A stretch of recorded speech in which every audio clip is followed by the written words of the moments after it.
assuming that you're attending this webinar due to the unfolding events from COVID-19 and the impact they're having on your company. Our goal with the presentation today is to make sure that you're asking the right questions, that you can remain flexible and quickly adapt to changes. So what you can expect from the webinar today, as I said before, I'm going to host and facilitate your questions. Please ask questions as we go through the presentation. There'll be lots of time at the end, but we're happy to intersperse your questions throughout as well. We really want this to be useful to you. We can tailor the information to your specific needs if you ask us questions. So the best way to do that, you should see a little box at the bottom of your screen that says QA. So if you click on that, there should be a chat box where you can enter questions. I'll be monitoring that the whole time and either respond in the chat or ask your questions directly to Sean. If you can avoid using the hand raise or the ask participants chat box, that would be great, just so we keep all of the questions streamlined in the Q&A box specifically. If we're not able to get to everyone's questions, we'll follow up with you individually after the webinar. So moving on to our presenter for today, Sean. He's the CEO here at altRPO. We're a company that focuses on providing flexible team building solutions, and we operate as a 100% remote team. Prior to running altRPO, Sean founded various startups that were focused on human performance and team building services. Prior to being a founder and leading altRPO, Sean was a Navy SEAL.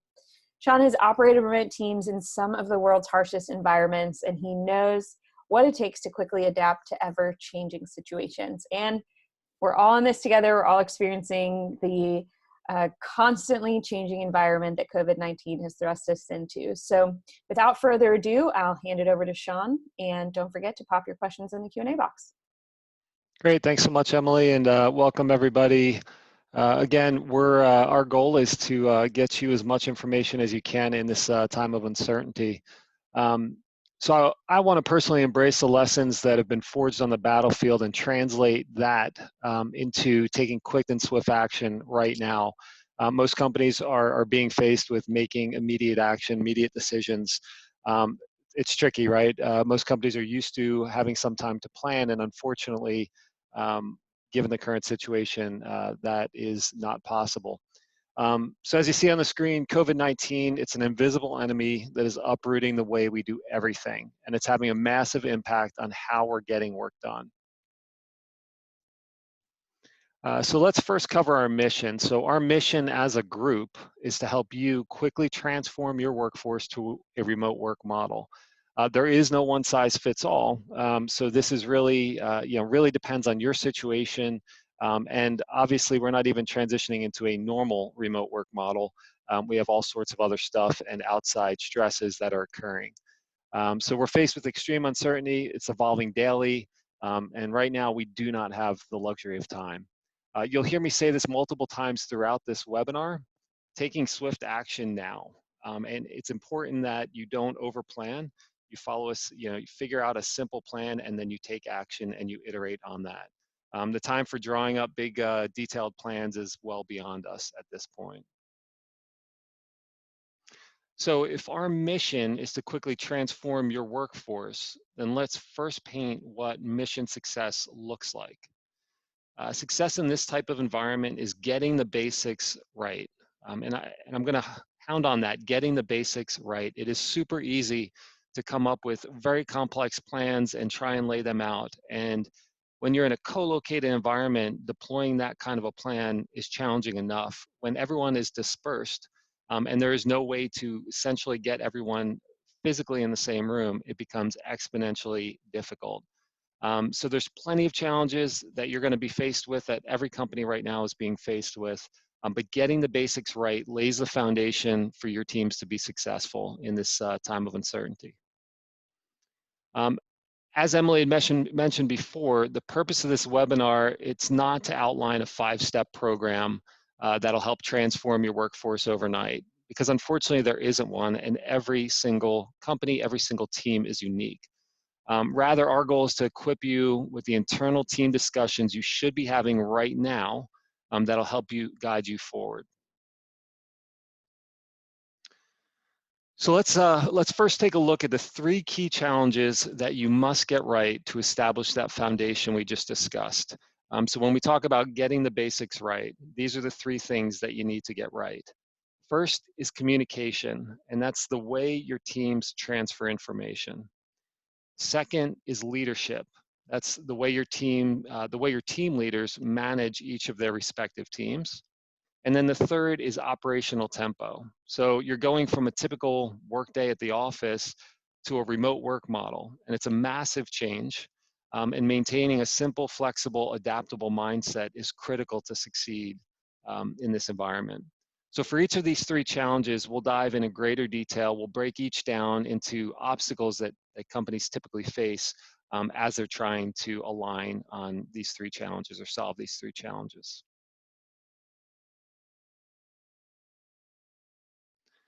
First, we're going to get started with communication. So your goal here is to establish clear lines of communication across your organization. That's vertical, horizontal, you name it, figuring out how your teams are going to communicate with each other. The first major obstacle here is adopting communication tools too early. So most companies right now are focusing on identifying and adopting what tools they can use to help their teams communicate. Before first understanding what does communication look like in this new remote environment. So this is, I like to think of the person that decides to run a marathon and they go out and they purchase all the gear that they could possibly need, but they don't actually put together how they're going to utilize that gear and if that gear is ultimately going to get them successful in running a marathon. So typically the results of this obstacle, it leads to tools that don't effectively support your teams, which ultimately leads to self-adoption of the wrong tools. Basically, the "I'll just do what works for me" mentality, and everyone else can figure out how to communicate. This leads to miscommunication, lost time, and ultimately deflated team morale. Shifting on to obstacle 2, synchronous communication ultimately becomes the default. And let's define synchronous real quick. It's real-time communication where an immediate response is expected. Now, most of you are probably thinking, that's my normal way of operating and way of communicating. And for the most part, you're right. Most companies operate on a synchronous communication pattern. In-person meetings that last for hours, stopping by offices and interrupting to ask a question, chatting at the water cooler, phone calls, going out to lunch.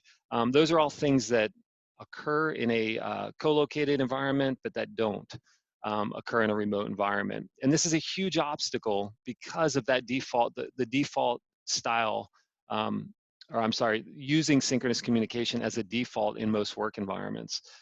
So in a remote environment, synchronous communication leads to communications overload, excessive amounts of time wasted, and essentially everything becomes a fire. And there's enough fires that exist when you're in an office. When you take that into a remote environment and you start lighting fires, it quickly gets to be out of control. Sean, we had a question on this about, how do you make up for the lack of collaboration that happens in those spontaneous water cooler moments or stopping by the office? How do you make up for the lack of that when you're having to figure out how to communicate remotely? Sure, absolutely. And we'll talk a bit more about engagement. But our recommendation would be establish a cadence where once a week, every couple days, you're getting together. If that's simply just a video meeting for 30 minutes every Friday morning, call it a virtual coffee hour, virtual happy hour if you want to do it in the afternoon, where it's a time that everyone can come together that's on your team or even across teams, where you can talk about things that aren't work related. So obviously everyone's dealing with a lot of other challenges at home that they typically aren't dealing with. Again, the remote work environment is not even typical, right? If people are in their homes and they can't go to co-working spaces or coffee shops, that brings all sorts of other problems. So cutting that time and pre-planning that time and being intentional about that, and setting up just a simple check-in point where people can come together and have those conversations, be it whatever it is, that aren't specifically work related, is super important in this type of environment.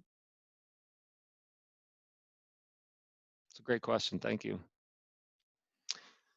Okay, so let's talk about navigating these communications obstacles. So we had mentioned establishing clear lines of communication, and we honed in on the fact that you first have to figure out how your teams are going to communicate. And when we talk about how are your teams going to communicate, it's not what tools are they going to use, but it's how are they effectively going to interact in order to accomplish their goals. How are they going to drive their goals forward? Every team's going to be different, and empowering the teams to figure this out for themselves is huge. It gives them buy-in, it gives them accountability, and it comes up with a solution that ultimately works for them. Um, and it's worth noting that every team is likely going to have a different way of communicating, and that's okay. As long as the communication lines, as they're drawn up the chain or drawn up the organization, align, it's okay if on a very tactical level, everyone's using a slightly different way of communicating, as long as it's working for them and supporting that specific team. So once you identify how they're going to communicate, then you want to look at what tools do you have. Most companies already have some forms of communication tools. Pretty much every company has email and phone systems, although email and phone systems are very, very challenging, I think, in an office environment, but also in a remote environment. So figuring out what communication tools that will support the way that each team needs to communicate, and then finding the most simple version of them. And again, simplicity is key here. You want to get something that is easy to use, easy to adopt, and you don't want to make the wrong decision on the front end. So if it takes an extra day to get that right tool, you don't want to have to repeat 2, 3, 4 weeks from now if we're still in the same situation and try and roll out another tool again virtually. Um, the big thing here is you want to shift your focus from synchronous communication to asynchronous communication. So let's quick define asynchronous communication. It's when messages are sent without the expectation of an immediate response. So examples of this are chat, emails, project management tools, and there's several others out there that both work in an office environment and in a remote environment. Um, shifting to an asynchronous communication model is critical to providing your employees the flexibility they need right now to produce the quality work that they've been producing. And as you can see on the screen, it leads to happier teams. And I think that's something that is going to be talked about a lot in these next weeks is how do you keep that engagement on the team? How do you keep teams working together and not becoming stressed out? So there's a massive amount of stress or a massive ball of stress that's been thrown on every single individual, every single company right now. Everyone's trying to work through it and yet still deliver on what the company needs them to deliver on. So any way we can infuse some happiness and some level of satisfaction is a something critical you want to pay attention to. Okay, next we're going to jump into leadership. And the one thing is, as you transition from a office environment to a remote environment, it's very easy to overlook the need for increased engagement by your team leaders. So in an office, there's a lot of touch points. A leader may come in contact multiple times throughout the day with an individual, whether it's casual conversations, casual chat, or specific to work. There's a lot of touch points. When you're in a remote environment, that's not happening. So a leader has to be much more intentional with the engagement they have with each of their teammates. So the first obstacle here is centralized decision making. A top-down leadership model does not work well in distributed teams. Um, Ultimately, individual team members and teams need to be empowered to make decisions and act independently. And we've said this is a common theme that we'll talk about throughout this webinar is empowering the teams to make decisions and act independently, letting them figure out the best way to communicate. A lot of this really comes down to it's very difficult to come up with a big plan that's going to be deployed across the entire organization. It's hard enough to do in a centralized environment. In a decentralized environment, it becomes very, very difficult. In a centralized decision-making model, that leads, in a remote work world, that leads to unempowered employees, confusion and dissatisfaction, and ultimately a fixed mindset versus a growth mindset. And we really want to go towards that growth mindset of empowering the individual to get through it, especially given our current situation. Obstacle number 2, following the same leadership style that worked in the office environment. We hit on this briefly in the beginning. Remote teams require engaged leaders. A good remote team leader must realize this and also prioritize this engagement with his or her team more often. With the increased engagement, it's important to pre-establish regular check-ins with each team and team member. So you're basically looking to say, okay, what is the cadence of my interaction? If I'm usually interacting with my teammates, 2 to 5 times per day, how am I going to maintain that in a remote environment? And how am I going to maintain that one-on-one contact? There's different tools, there's different concepts out there that you can deploy. Obviously, keeping it simple, simply saying once a week, I'm going to dedicate X number of minutes to engage with you and make sure that you have what you need is a critical first step.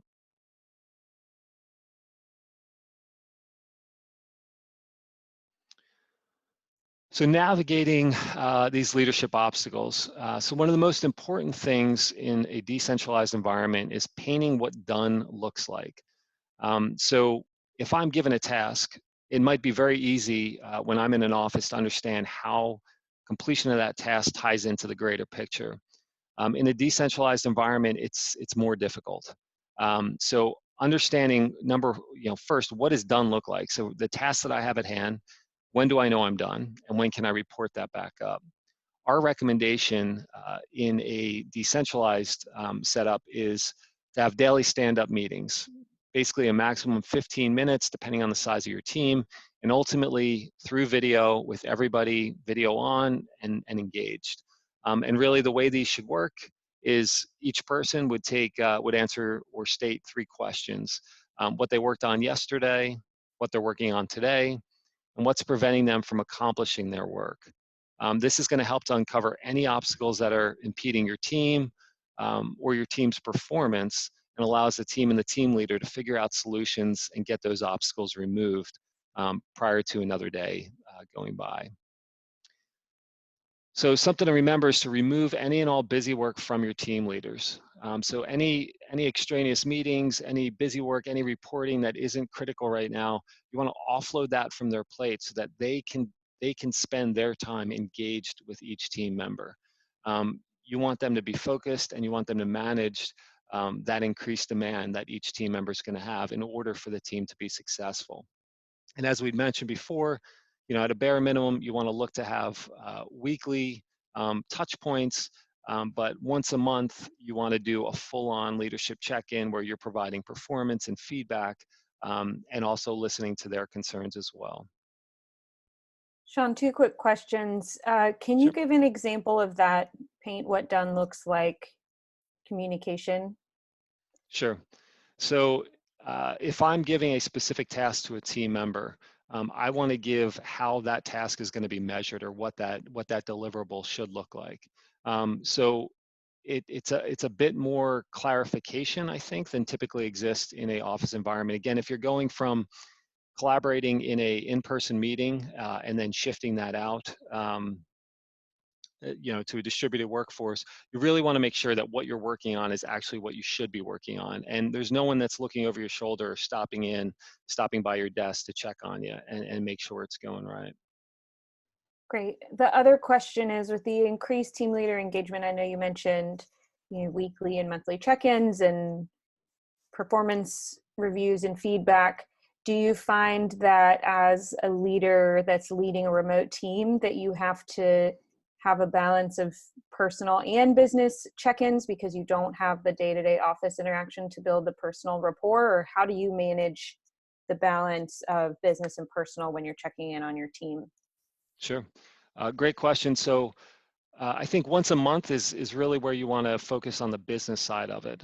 That would be primarily business. You're looking at performance, you're giving direct feedback, you're receiving direct feedback, and really you're looking to say, okay, for the next month, what can we do better, or what can we continue to work on? That was good this past month. For the interpersonal stuff, I would recommend minimum weekly, but I think you can mash both business and kind of just building that personal rapport. So I think it's much more natural when it's delivered in that way. So once a month performance check-ins, those are kind of, that kind of makes sense. But on a daily or weekly basis, I would get in front of you and we would talk through business stuff, but we'd also talk through, hey, what challenges are you facing? What else is going on, so that I have a clear understanding of the challenges you're facing. And again, in this current environment, I may not have kids and you have kids, and you're dealing with having to figure out how to homeschool your kids, whereas I don't. But allowing me to know, hey, this is a problem and I'm working through this, helps me better engage with you and prioritize how we can help you, but also help the team be successful. Great, thank you. Sure. All right, and the last of the three challenges is operational tempo. And this is simply how your teams get work done on a daily basis. And as we've said before, what worked in the office does not work in a remote environment. So the first obstacle is trying to control micro objectives. This is the definition of centralized decision making that we discussed earlier, and it doesn't work for remote teams. Company leaders need to focus on the macro objectives and let the individual teams deliver on the micro objectives. So again, we're going into decentralized decision-making, allowing the individuals to figure out the best way to operate to produce the results that are needed, and then pushing that back up. The results of getting this wrong are deflated morale and poor decision-making, much slower execution, ultimately decreased productivity, and unhappy employees, which we had talked about earlier, is one of the worst things to have in a remote type setting. Obstacle 2, maintaining a fixed schedule in a remote work model will place you on the fast track to failure. You have to shift your focus from hours worked to work completed. And this is a very challenging thing to do, especially if you've been in an organization where expectation is from this hour to this hour, you're at a physical location, you're doing a specific set of work, and you're producing results from that. Shifting your focus from the hours worked to the work that's actually completed has a dual benefit of not only building trust with your employees, but empowering them to be productive. And let's face it, the environment that we're in right now isn't even a traditional remote work environment that your employees are stepping into. They're facing several other challenges that simply didn't exist prior to COVID-19. Things like shelter in place, lockdowns, no school. Everyone's dealing with it. Everyone's got different levels of it, and it seems like every day more and more is unfolding.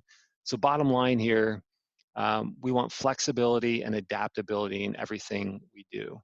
We don't want stressed employees. We don't want decreased productivity, and we don't want missed deadlines.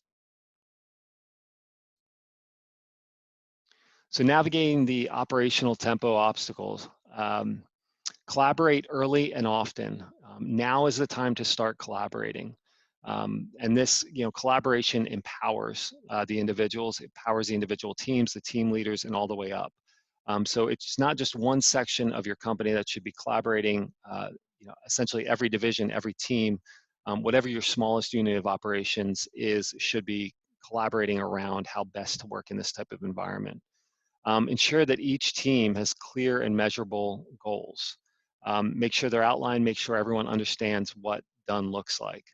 Allow the team to determine the best way to deliver their work in order to meet the objectives.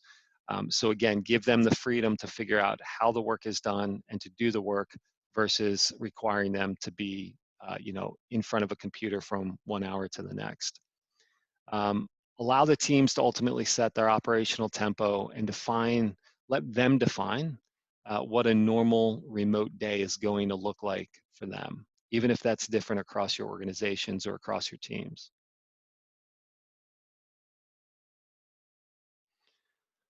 Okay, so let's put it all together. We painted the three major challenges that you're facing right now, which is communication, leadership, and operational tempo.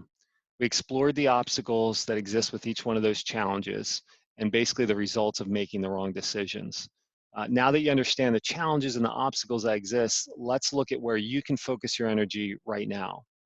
So first, identify how the organization is going to communicate. And again, this does not mean what tools you're going to be using.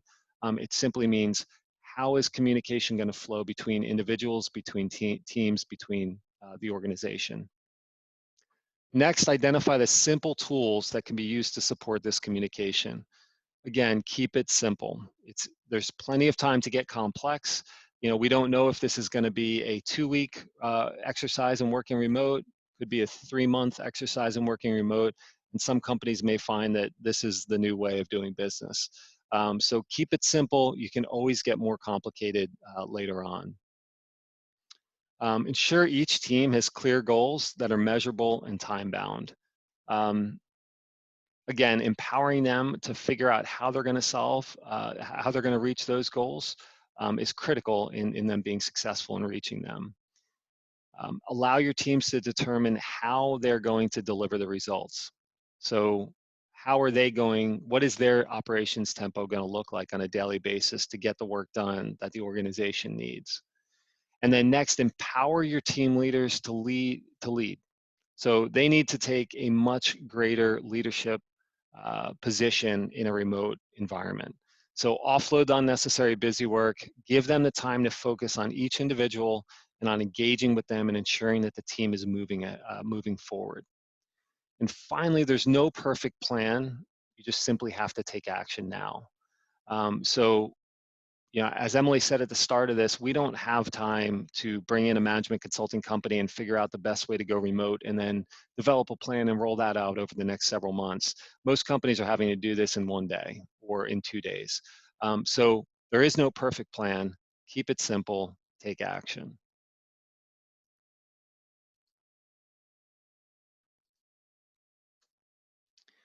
So let's talk about taking action. We have a very simple framework that we recommend.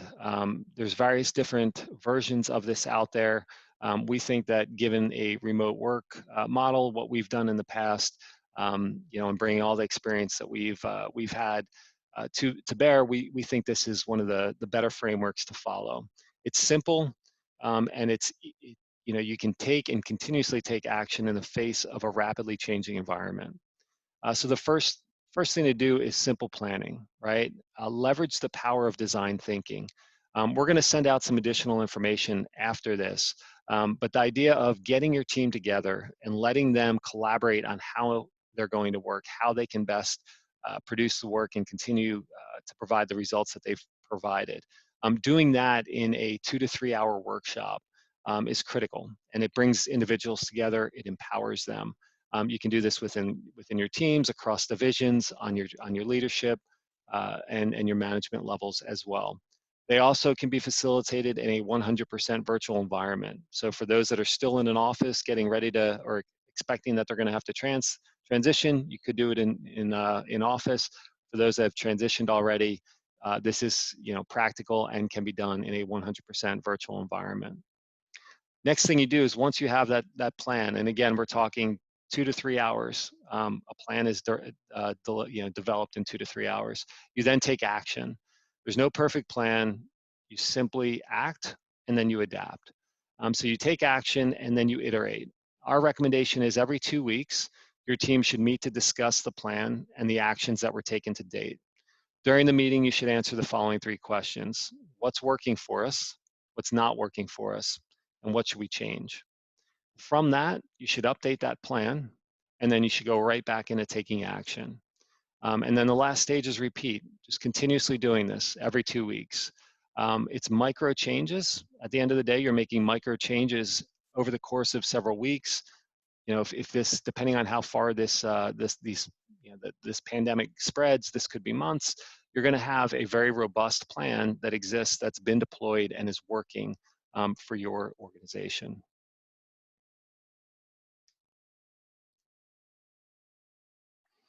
So no battle plan survives first contact with the enemy. It's a famous quote that's out there, and again ties into the simple fact that we don't have time to plan. We have to take action. And again, this is our reminder to you: come up with a quick, simple plan or strategy, and then take action on it. So we'll open it up to any questions and answers. And as we're waiting for some questions to come through, I'll just talk a little bit about our current environment. So We're facing an Sean, entirely, yes. real quick, sorry, just a reminder, guys, you should have that Q&A box at the bottom of your screen, so feel free to enter questions there. We do have the chat open. It's a little easier to track in the QA box, so feel free, load that up with questions for Sean, and I'll fire them at him and he'll answer. So he'll chat a little bit while you guys are getting some stuff in there. Great. So again, we're facing an entirely new threat. It's quickly disrupting everything we know. The companies who can adapt and adapt quickly, they're going to survive, but they're also going to thrive. It's an uncertain environment. Big, robust plans don't work. Adaptability is key. After we're done with this webinar, you'll receive some additional information. We're going to reference a lot of the information we discussed today. And if you're interested in learning about how we might be able to help virtually facilitate, we're happy to answer any questions, have a strategy session with you. Excellent. Great question just came in. They said our managers aren't the strongest on people management, even when they're together in an office. Any advice that can help them in this transition? Excuse me. So that's a that's a great question, and I'll take experience from kind of translate experience from the battlefield and bring that into this conversation. So at the end of the day, it's very difficult when you have management that isn't strong on communicating, isn't strong on people management. However, that doesn't necessarily impede your individual teams. So if you can strengthen and infuse your individual teams to take action and make decisions, regardless of the inability or the lack of information they're getting from above, they're still empowered to move, right? They're still empowered to take action. And typically what you see in a decentralized setup is even if ultimately whoever's at the top of that management pyramid isn't necessarily dialed in, although they should be, but if they aren't, if every single decentralized team is empowered, they're still going to be able to get stuff done and get work done.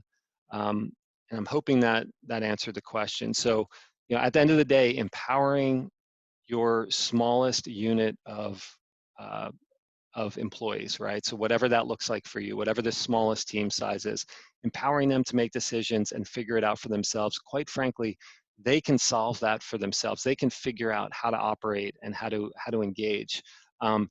And if all of your individual teams are doing that, it'll ultimately kind of force that up the management chain to where whether the top management or executive board is bought in or not, they'll see the progress that's happening and ultimately, hopefully, would adapt to it. That's an excellent question. I had another similar question, and it may be a similar answer, but to use an example, like a law firm, where they're very used to being in a specific environment and being highly structured, having, a very specific office setting, those types of things. And obviously all of the settings for everyone in a work from home environment are going to be different. Do you have any advice for leaders on how to help their people just because they're extraordinarily uncomfortable? Sure. Any encouragement or things they can say? Yeah, so a lot of the information that exists out there for remote teams, you'll see most 100% remote-based companies will tell you to hire for people or individuals that can work in a remote environment. So when you have the luxury of saying and understanding that you're going to be set up that way, you can look for a specific personality type or individual that does really well and thrives in that type of environment. When you are going from a very structured environment, this is where the leadership engagement, from a team leader standpoint, and that team leader could be a manager, whatever that level of management is, it's critical that their focus, and quite frankly, the majority of what they're doing is engaging with their team members. At the end of the day, if 80% of the time is spent engaging and ensuring that the obstacles are removed from their team members so that their team can take action, they will be successful. But if they're burdened with 40 hours of work, and then on top of that they're trying to manage their remote team, they will flounder, and the team will it'll struggle significantly. The other thing to take note here is if you are going from a very structured environment, um, everyone's got to realize that there's a lot of stressors, and every person is going to deal with those stressors differently. When you're in a structured office type environment, there's some constants. For instance, you don't have a dog that comes running in, or one of your kids yelling in the background or jumping in front of you on a screen, right? Everyone's seen some funny videos and that sort of thing. There's a huge process to adapting. So it really comes down to understanding that it's a different environment. There's got to be flexibility, right? So again, looking at work completed versus hours worked, and then really being there to support each individual. Great, great. Couple more great questions are coming in. Keep them coming, guys. We're happy to answer questions for as long as you want to ask them. John was asking for the decentralized leadership portion of what we were talking about. For companies expected to go back into the office after the crisis is over, do you still recommend a temporary modification to their leadership structure, or more subtle changes, to their interactions with their employees? So John, that's a great question. Um, so it's and this is definitely something every company's struggling with, which is this just going to be a blip? Is this going to be a week or two, and then are we going to go back to being normal, or operating as normal? I think I would still recommend modifying the structure and modifying the way a leader engages. Simply put, even if it's a 2-week window, which looking at the timeline right now, it looks like that's probably unlikely.